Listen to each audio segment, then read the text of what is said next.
భూభారతి చట్టం చారిత్రాత్మక చట్టం అని దేవరకొండ శాసనసభ్యులు బాలునాయక్ అన్నారు.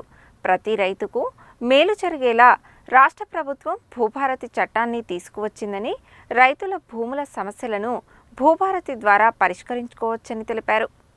భూభారతి చట్టంపై ఏర్పాటు చేసిన అవగాహన కార్యక్రమాల్లో భాగంగా గురువారం ఆయన దేవరకొండ రైతు వేదికలో ఏర్పాటు చేసిన అవగాహన కార్యక్రమానికి ముఖ్య అతిథిగా హాజరయ్యారు.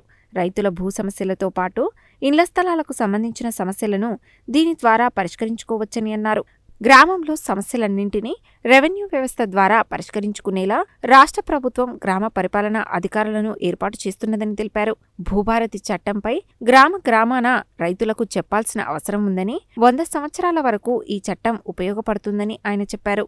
భూభారతి చట్టంలోని సెక్షన్లు, షెడ్యూళ్లు అందరికీ అర్థమయ్యే విధంగా సులభమైన రీతిలో చట్టాన్ని తీసుకురావడం జరిగిందని, రైతులు దీనిని పూర్తి స్థాయిలో సద్వినియోగం చేసుకోవాలని కోరారు. చట్టం చేసే ముందు రాష్ట్రంలోని 4 జిల్లాలలోని 4 మండలాలలో పైలట్ ప్రాజెక్టుగా దీనిని అమలు చేయడం జరిగిందని తెలిపారు.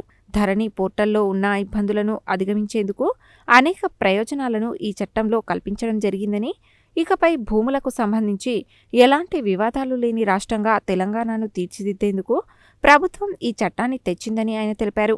భూభారతి చట్టంతో భూమి కలిగిన రైతులకు భూమి మీద హక్కును కల్పించే విధంగా రాష్ట్ర ప్రభుత్వం చట్టాన్ని తీసుకువచ్చిందన్నారు.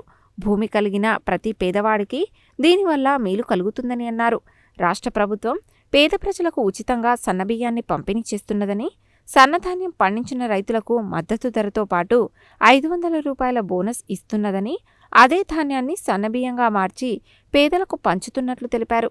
సన్నబియ్యం పంపిణీ దేశంలో ఏ రాష్ట్రంలోనూ లేదని అన్నారు.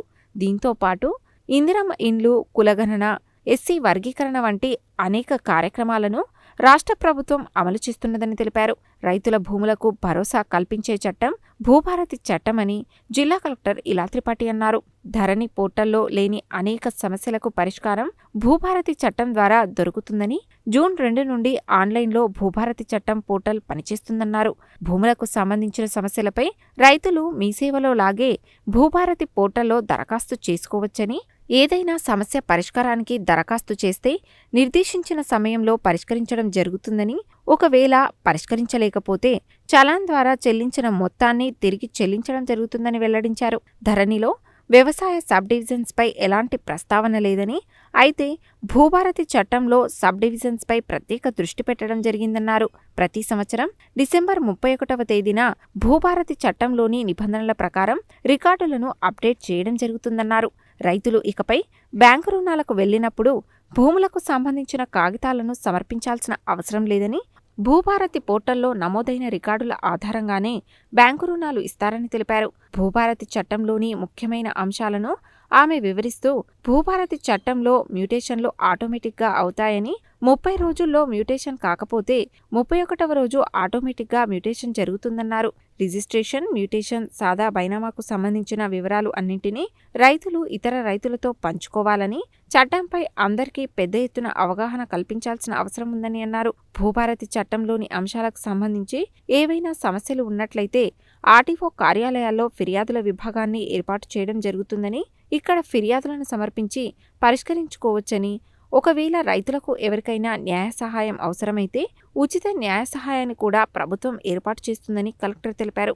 భూభారతి చట్టం ద్వారా భూములకు సంబంధించిన అవినీతిని అరికట్టి రెవెన్యూ శాఖను బలోపేతం చేయడానికి ఉపయోగపడుతుందన్నారు. అదనపు collector G. Srinivas, Devarakonda RDO రమణారెడ్డిలు భూభారతి చట్టంపై రైతులకు అవగాహన కల్పించారు. స్థానిక ప్రజాప్రతినిధులు, అధికారులు ఈ కార్యక్రమంలో పాల్గొన్నారు.